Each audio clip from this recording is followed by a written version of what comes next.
He's a board-certified immigration law expert, Frank Symphorien-Saavedra. He's an immigrant himself. Frank came from Venezuela to the U.S. at the age of 11. Great to have you, Frank, on this story. Your reaction to the judge temporarily blocking the Trump administration order? Well, I certainly think it was expected. The government's reasons for terminating Harvard's, student exchange program participation, I mean, is really very much thin and clearly retaliatory. So it's pretty much expected. I mean, not to mention that, violates the First Amendment, Administrative Procedures Act, as well as, all sorts of constitutional violations. So this was pretty much clear cut from the outset. But the litigation will continue, right? So this is going to take years, perhaps, to wind its way through the court. Under this decision, foreign students are going to be forced to transfer or lose their legal status in the U.S. Now, that may have been put on hold, but would you really take a chance if you're a foreign student coming to the United States to go to a university whose head is on the chopping block, even if you think at the end of the day the axe isn't going to fall?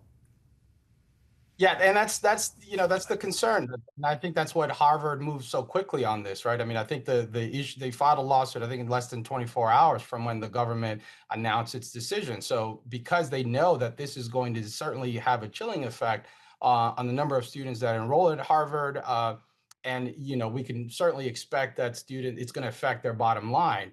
At the same time, if I'm a student, Harvard is a major institution, and I think it's obviously one of the most prestigious universities we have in this country.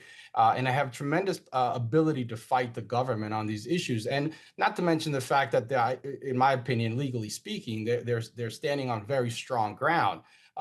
And the reality is that this assault is not just against Harvard. As we know, there's a nationwide injunction for other actions that the administration has been taking against individual students in terminating their CVIS and program participation as a result of any sort of contact or allegation of agreeing with with the situation or disagreeing with the government's action in Israel. And so I think obviously it fits within that broader pattern. I don't know that if I'm a student that I necessarily feel comfortable in any other institution at this moment. And so at least if you're going to Harvard, which has one of the largest endowments in the country, that they're going to be ready for a fight against the government, and they're going to be standing on the right side of the law, in my opinion.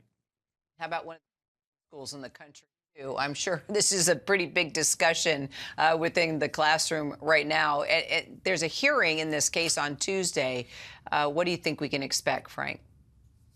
I think we can expect that the temporary injunction is going to be extended. Obviously, the government is going to present its arguments. I think it's very difficult to articulate what those arguments are when the facts are really don't support, the government's position in many ways. I think it's going to be extremely challenging for the government lawyers to proceed and advocate on behalf of the government. And I think the judge is probably going to extend this injunction indefinitely in favor of Harvard.